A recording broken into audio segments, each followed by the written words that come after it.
I do like to take slices of cheese and dip them straight into mayonnaise. Okay. Yeah. That's interesting. What a combo. Yeah. You okay? You're a wine connoisseur, Eloise. How do you... I don't know if you could call me a wine connoisseur. I'm a wine drinker. Wine drink. You say? Incredible wine list creator. Okay.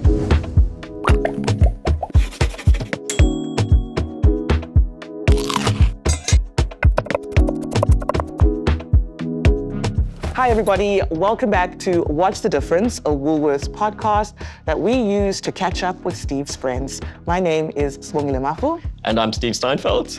And I want to be a little bit selfish and say, not only do we get to talk to your friends, but I'm using this as a bit of a networking tool to finally connect with the chefs. You want those reservations. Exactly, with Fair the chefs enough. that I love and I adore. Amazing. Yeah. Well, today we've got one of those Woolies specials, 2-for-1 deal serves. Yes, Yeah. we have two people who are partners not only in life, but in business, and they play to each other's strengths. They do indeed. It's the joy behind Farro, one of my favorite restaurants, which last year they brought back to Cape Town. Alex and Eloise, thank you for joining us. Welcome, Morning. guys. Thanks for squeezing us into your very packed, busy schedule of being business owners, parents, Well, I all mean, of the... when Steve sends the magical WhatsApp, you can't not respond. The elusive WhatsApp these days. Yes, exactly. We say Steve's friends, and then I just get shade like the entire episode every time. That's why I keep coming back. So let's start first Yeah. with a little treat. A little amuse-bouche. A little amuse-bouche. Eloise, I hear you are a lentil chips fan. I'll eat any chip. Any chip, all the chips. I'm a big chip All fan. the quinoa chips, we've got options. Got 'em. We've got the mini rice cakes for you and, the chuckles. But And the this chuckles time, bar, we've got yeah. the bar because there's 15 different variations of chuckles. Well, at this point. I'm like, what is happening next with Chuckles? Yeah. I can't wait to Who find knows? out. I Grab actually, your favorite chips. what are these? You want to go for the Chutney are the- flavored, and I'll tell you why. Yes. Gluten-free, but also Okay. I really am afraid of chutney flavored stuff. But my son is obsessed. Okay. So anything that is like, I mean, we do know you love the sour cream and chive flavor, so if you want something you enjoy, you can do that. no, I want to know. Alex, you've had like quite interesting, the gluten-free thing. I mean, So I'm not we love bread. I'm not completely dying from it, but Yeah. it definitely doesn't It is, agree with me too well. But it's new. Like in the last 4 or 5 years, I found out, and it kind of sucks. But luckily, it's only an intolerance, so I just pick and choose. Okay. Has it forced you to be a bit more creative? Yeah, I definitely think so. I what you eat? always used to be a chef that would, whatever. If you can't eat it, that's not my problem. Sure. But I think it's made me more sympathetic, and I think now the majority of our dishes actually are always gluten-free, just because I understand the logistics behind it. But gluten, I've switched the way that I look at products. That's how I go. How about the chutney rice cakes? That is such a South African thing that I learned when we came here, because that does not exist in England. A chutney Yeah, flavour is chutney not a flavoured thing. things. Not a thing. We bring it there. Yeah, We can get it because of us. Yeah. into the small expensive shops. Exactly. Now that we're done with the snacking, We're never done. We're never done. But let's talk. Let's get into the history. Farro has had quite a journey. We've had quite a journey from Been together a long Joburg time, Steve. to Cape Town to the Winelands, and now Back to to Cape Cape Town Town. again. Bit of a tour. I mean, we've come so far, yeah. When you've now stepped back into the mother city last year, was there a moment where you both looked at each other and thought, what on earth are we doing? Back in the city? Yeah. No, not at all. No, not back in the city. Okay. We used to live in Soho before we moved to South Africa, so a city base for us is so much more enjoyable, I think, and I love being in the countryside, but with what we do, it makes our life easier being here, so their life in general is just easier, and, a mountain and the sea, and, why not? As a person who lives in Cape Town, because if I say Cape Townian, we're going to get hate in the comments, because obviously I'm originally from Johannesburg. I've paid my dues. I've been here 14 years. Okay, fine, Yeah. right. Is that the cutoff? I think Farro has always been that kind of city restaurant where you can go to once or twice or 3 times a month. And I think, it's super cool to have it back in Cape Town. But I do understand the question of the challenges because, yes, Cape Town is beautiful, mountain, gorgeous, but diners are very, very strict.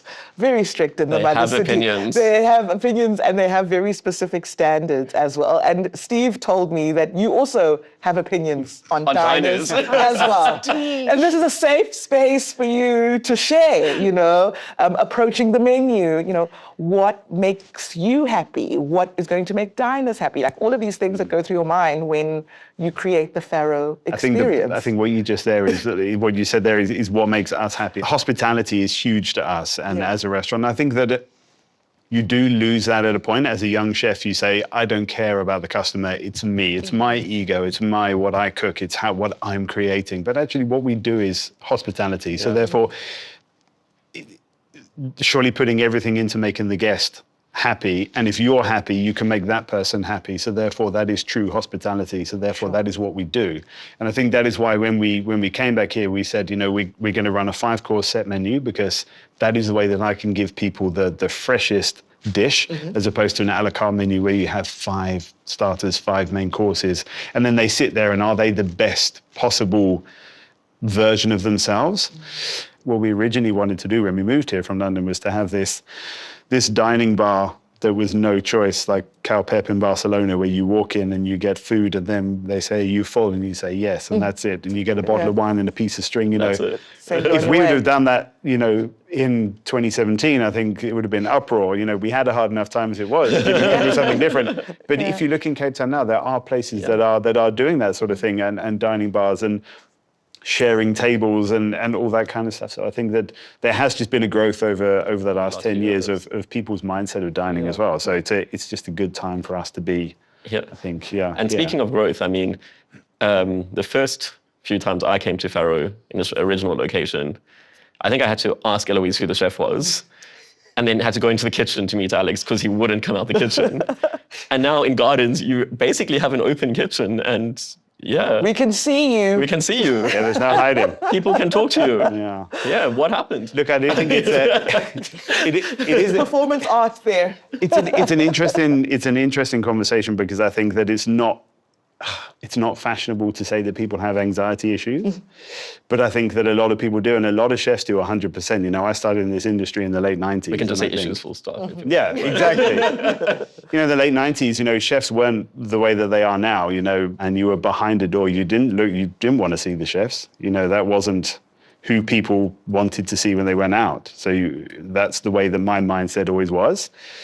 Then working in basement kitchens in London and not having the opportunity to be seen, and to then get to a point where people want to see the chef, people want to meet you. And for someone who struggles with that personally, and social situations are never my favorite. So then to be put, whilst you're doing your job, whilst people can watch you possibly make mistakes as well. Very vulnerable. Yeah, and I never really felt that was something that I wanted to do. But now we've obviously our restaurant is in what previously was a house, and the whole point is that Farro has found its sort of forever home, and we want to welcome people into something that we've spent 7 years creating. We've amalgamated into this one now restaurant, and we thought the fact is keep it open. Let people see me, and I think people are interested in that. And the fact is, it's not even like, you know, a hidden. People can just walk in. There's an archway, so they can just wander in if they want. Right. And for me, I do think it is now helping that anxiety and problems that I have, because I don't get a choice. Sometimes people do, and it is nice when people come in and say, I love that, thanks. That is a really important thing, because I think a lot of the time for chefs is that you work really hard, and then you don't really ever get to see any of the joy of it. But you always hear about the bad stuff. Totally. I was about to say. But if a customer says to me, you know, that was so amazing, I loved it so much, that particular dish was really beautiful, and then I go and say it to Alex, he's a bit like, okay, you know, it's you very said that to me yesterday. Yeah, secondhand. There's no, you know, you can't fully express that same emotion. Yeah. But it is now nice to be able to say, you know, like, take some of the good stuff too. Well, I mean, it's amazing to see the growth, and always nice. 41 years old. Never thought it would happen. Into a human. The one thing that hasn't changed, though, is that your food has just always been simple food, beautifully done. Is there anything on the menu, I mean, I kind of might know the answer, that has followed you from the beginning and that is still around today? Probably a re-entry is beignets. And I know Okay, that was yes. something that was always a big one in Joburg. In my heart, that never really went away. Well, unfortunately, they did I because know, it's one of those things that you I've mentally blocked it out. yeah. You have to make it and sell it. There's no making a mix, keeping it in the fridge and it going to the next day. There's no point. You have to use it that day because it's a choux pastry base with potato in it, so it leaches water. So now being a set menu and everyone has the same thing, it's something that has come back onto our sort of snack offering at the beginning.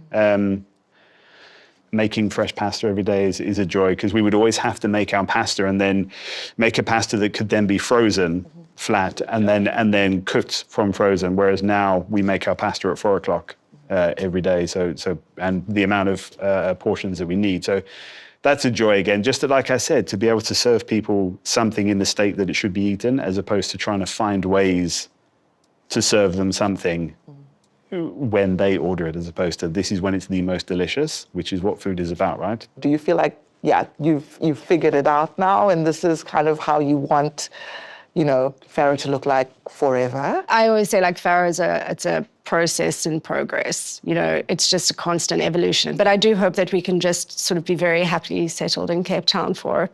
Yeah, I think that the space is definitely set, Yeah. and the area in is really this lovely little pocket of, I suppose, CBD, but it feels like this small little suburb, and we have neighbours that come to us once a week, whether to eat or just to have a Negroni at the bar. There's this sort of little community around there, which is lovely. And the two of you are a bloody good team. That helps. You're a wine connoisseur, Eloise. How do you... I don't know if you could call me a wine connoisseur. I'm a wine drinker. Say. Incredible wine list creator. Okay. I think it is important to note that I have absolutely no qualifications when it comes to things. I started my career in hospitality as a bartender. I always say I'm a bartender by trade. You've got a good foundation. I make Negronis, pretty much. That's... You know your bevies. But I do know my bevies. But I think wine is something that I've become super, super, super passionate about. And I think that the South African wine industry is a really exciting space. Like since the inception of Farro, we don't serve international wine because our choice is to really champion the local wine industry, and we have an incredible one. I also think wine pairing is fairly contentious because you can have things that on paper pair beautifully, but people's palates are what they are. So I completely agree with you. So I may just not like the wine, totally. even if it pairs well Some with people the dish. are like, I just don't enjoy that. That is not something that I want. So in terms of pairing, I'm like, obviously we've got all of our baseline things that you can do. We know that certain reds pair with certain meats and certain whites with certain fishes and creamy things with acidic things and fatty things. Like we can do all of that, but it's personal preference. There are the textbook rules, I guess, that Exactly. guide you. I never want to go up to a table and be like, notes of cigar box. Like that will never happen in Farro. Like our wine list says things like, this tastes like being on a yacht in the south of France. It's trying to Very get the relatable. customer, yeah. Exactly. On a yacht in the south. Well, no, it's the feeling of being on a yacht. Like you can imagine. But I think the reality is that The tidal pool of Camps Bay. Let's go for that. Yeah. Exactly. But it's what do you want the wine to evoke? Like, what do you want the dish to evoke in you? I think if you talk about food and drinks, I think like nostalgia plays into so much of what we do, and feeling and memory. And actually, that is more important for me than like, cigar box. Yes. Cocktails and food. And I have an opinion about this, and I'm sure you do too. You don't have opinions, Before, do you, Steve? middle, or after? We have a little bar on our ground floor. So Farro is a 2 up, 2 down terraced Victorian house, like teeny tiny little spot. So it's got the front room is the bar where you walk into. Behind that, through the open arch, where you can see Alex. And then you go upstairs to 2 dining rooms, each of which is tiny. So what I really like, what I want for people to do is have the kind of best experience is to be able to like come in, sit in the bar and have your pre-dinner cocktail. I mean, a pre-dinner cocktail is just one of life's great joys. There's nothing lovelier. And I want to tell you, those people who walk in by themselves 20 minutes early for the rest of their party because they want to just sit quietly and have a cocktail. I get that so much. I was like, oh, just take a load off. We want people to come, and that is why you know, it's again slightly controversial, which I think we are. Is we don't desperately want people to be taking pictures and documenting everything, because I think if you're not in the moment and you're not enjoying that space, you're only enjoying taking the picture, then you've lost what it is that you're coming for. I'm coming to Farro to digitally detox. Do you know, it's a really amazing thing, actually. When we opened this version of Farro, I said to Alex, I was like, this is such a double-edged sword, because incredibly, nobody's taking their phone out their bags. Sure. We're not sitting with the table with 2 phones on it. People are just, we're here and they're just enjoying their dinner. And I was like, it's so incredible to see a dining room full of people like talking to each other and engaging with each other. Yeah. Being a part And of I the was experience. like, the double-edged sword is that I was like, no one's putting any photos on social media. We'd like you to Coverage. It ties back to that nostalgic element, right? Because like it feels like the 90s, you know? Like we don't have all these Exactly. distractions. Like, okay, let's chat. Yeah, everyone's real skinny again. We've got like 90s are coming back, guys. The jeans are huge. Yeah, no, we're getting bigger and bigger. Speaking of coverage, Eloise, I'm going there. You know where we're going. I feel it. I You fear feel it. The great chili debate. Eloise, I'm curious about this. Eloise once wrote an article for the Sunday Times about please stop asking people, please stop asking chefs for chili in restaurants. Okay, so here's the thing. When, like, back in the day, I thought I was going to be a writer. Then I was widely rejected. So I did what everyone does, which is you go work at a bar. and then, you know, like life happened. Farro was working, it was really great. And I had somebody from the Sunday Times approach me and say, would you like to write a cocktail column? And I was like, oh my gosh, yes, I want to write a cocktail column. How fun would that be? Like two worlds merging. Exactly. You're the Carrie Bradshaw of cocktails. What are you talking about? I mean, I had dreams. You had dreams. Anyway, it was like jalapeno season, and I infused all of this tequila with these jalapenos and made this thing called a Hellfire Margarita. My whole shtick was that when you go to a restaurant, please stop asking chefs for chili. I totally understand wanting chili with your meal when the food calls for it. You know, like there are certain things that lend itself to that. I just thought that the food at Farro is never going to lend itself to that. You know, Alex It's European. Yeah, Alex is making like fresh pasta with this really beautiful aged like Asiago on top and putting, you know, handmade ricotta inside that's really like subtle and beautiful, like lemon scented. Or chili's just going to kill it. it's just not like, it doesn't work. It doesn't match. For me, it was the same. It's like going to a restaurant and being like, oh, can I have some Worcester sauce? Like, no, it doesn't work. Why would you need Worcester sauce? Yeah. So anyway, I did this whole thing everything to be has like, its place. don't do it. And I was like pretty, you know, I thought I was being very tongue-in-cheek. I basically said like, It is a phenomenally written it piece. makes my soul wither every It's time. your legacy. It is my legacy. It will go Outside on of my Farro. gravestone one day. And they like bless the sub-editors, bless the subs, but they obviously were like, Headline. oh, this is going to be fun. This is so juicy. instead of taking my cocktail column and putting it in the same format, they gave it its own page. They put lots of really controversial, like evocative pictures of people eating chili, and then wrote, read why this restaurant owner's request makes her blood boil and brain explode. And then put my article right at the bottom. They were like, my last chapter, my last little like paragraph said, but if you ever do come to Farro and you want chili, the chances are I'll rather hand you this Hellfire Margarita. Sweet, sweet, sweet. Not so sweet. Not so sweet. No. I mean, I got like unbelievable hate, like hate mail. People came into the restaurant to say mean things to me and then walk out. Hellfire Margarita, anyone? I promise you, people like, just random strangers kept coming up to me and were like, you're the chili woman. And I was like, People are really passionate about chili. the most amazing thing about it was how many chefs then reached out to us to be like, thank you, someone finally said You were it. the voice of the voiceless. And I was like, guys, I wasn't trying to like start a movement. I was just living my Carrie Bradshaw dream for a few months. We've spoken about reviews, negative, and some positive, but let's focus on like positive compliments and reviews and what people have said about Farro over the years. Is there anyone that sticks out in your mind, or one that you've carried with you as you've, built your business, evolved, moved? I think there is someone who's named their child after Farro. Is that right? Yes, there is. Oh, what an honor. It was a couple who basically found out that they were pregnant whilst they were having dinner at the restaurant. I don't know how that works because, you have to... We were always encouraging to drink, so maybe I don't know. And their child's second name is Farro, which I think is very sweet. Yeah, that's cute. But my absolute biggest thing is like, if you vote with your feet. I think if people coming back is amazing. And it's amazing, you get reservations and people, it's like 13th visit, 14th visit. Like that is incredible. They're obsessed with us. It's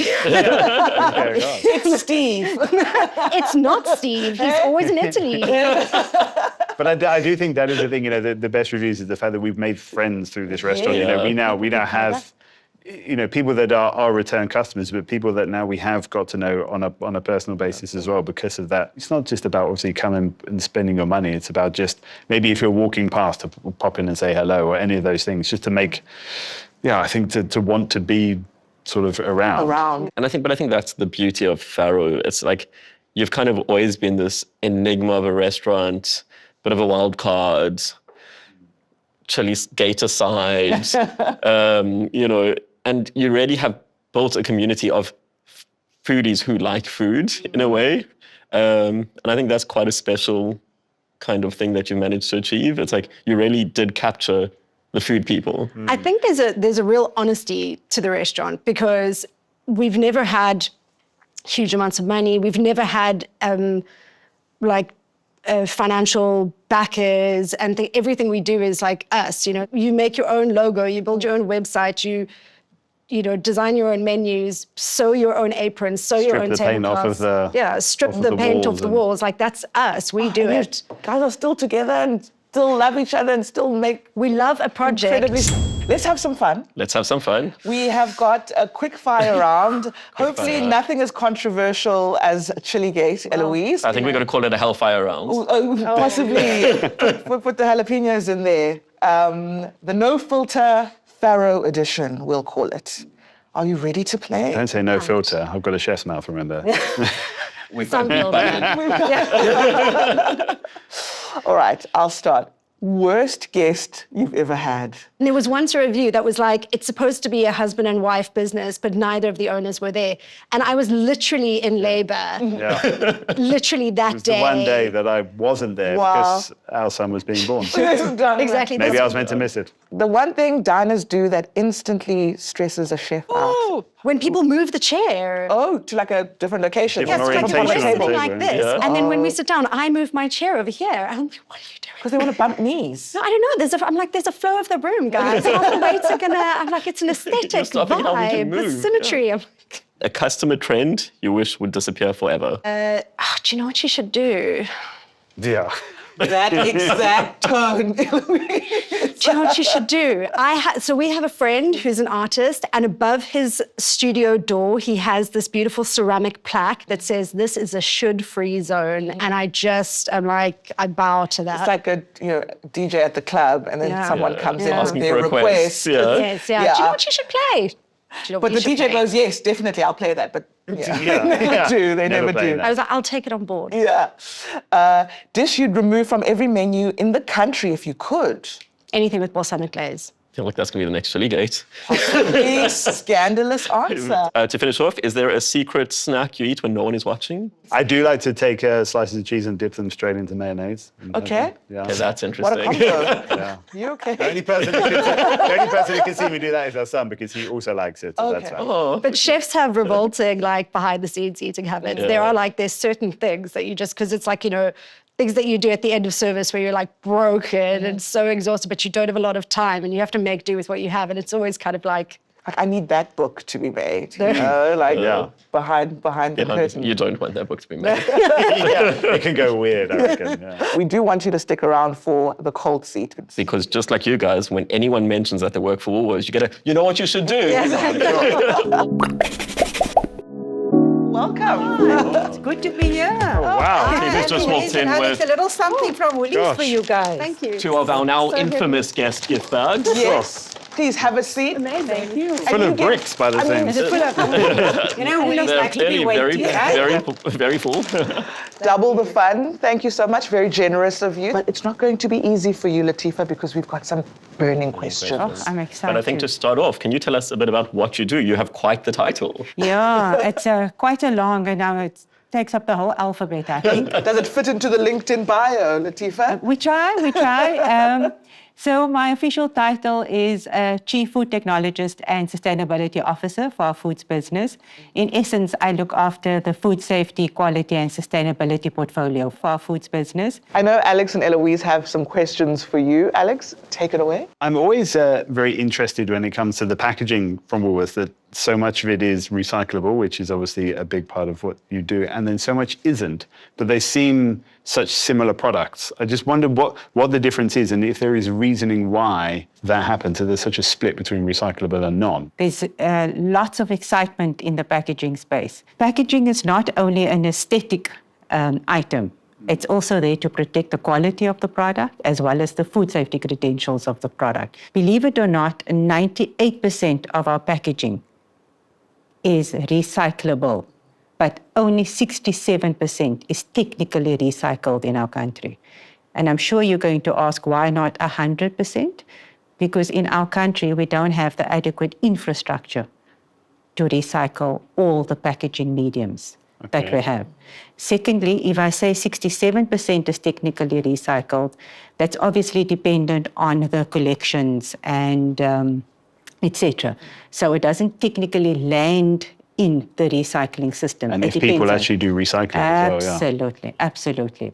And then the responsibility of the consumer as consumer, well, yeah. when you are purchasing, Absolutely. and also when you are, using the product and disposing of the product. Absolutely. And I think as a consumer, what would help is, at minimum, is that if you have a plastic bottle, leave the cap on, right? Because that helps the recycling process. Secondly, in some of the countries, you are required to rinse your packaging before you put it in the bin, right? So there's a number of little things that we can do as responsible consumers to just help aid the recycling process in our country. And Eloise, I know you have a very important question that you can't leave here without asking. Equally serious. Yes. Yeah. When is Woolworths in South Africa going to start making Jaffa cakes? Oh, Jaffa cakes. Are they on the agenda? Are they on the calendar? We used to live in England, and the Jaffa cake situation is just, I think it's sort of what kept me there for 17 years. That's powerful. Exactly. It's next level. It's next level in the UK. That's an interesting question, but a funny one, right? Woolies, we can make anything. No, right? exactly. That's the thing. It depends how much you're willing to buy. A lot. What's a lot? Whatever you need at this stage. We need you to buy a lot, Eloise. I'm not sure Alex is going to want to have that amount of Jaffa cakes. Oh, I don't know. I think we can. Our son We have a definitely will. 7-year-old. To make your wife happy. Yeah. Are you willing to eat that quantum of Jaffa cakes? Absolutely. We could start a Jaffa cake revolution the way that the Chuckles thing has Start a really... campaign. A little Farro collaboration. Exactly. Jaffa cake with a chuckle, how's that, right? Maybe it can be a Clem Gold Jaffa cake. There you go. That's an interesting one. The possibilities are Hold endless. on. Please send it back to your team I'll and definitely workshop. take it. Yeah. So I've got one question for Steve before we end. okay. Yeah. Go. I believe you got quite an interesting occupation, Yes. right? So I want to know, what's the worst thing you've ever tasted across the world? Oh, my word. Name and shame. No. Don't be coy now, Steve. You're very was opinionated. a koji fermented take on a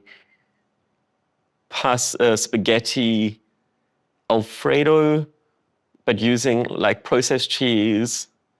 And as you bit into the koji ferment, it split apart and there was just this soggy pasta, one single strand of soggy pasta in the middle. Oh, In which my country? word. That sounds like a horror movie. What did you just say?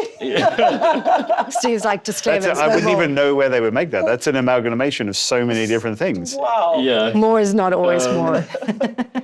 Have you And buried it deep in the recesses of your brain? like, I'm really now like worried for this episode because it's one of the world's best chefs.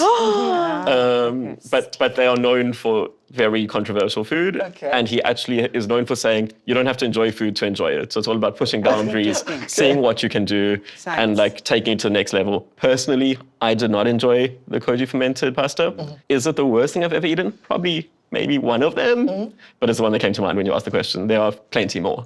Interesting. Thank you for answering. Thank Yeah, you. Thank you Cool. for that question. Thank you We very don't know much. if Steve will be back Yeah. after that. Or if I'll I'm ever get rooting another for you. visa approved.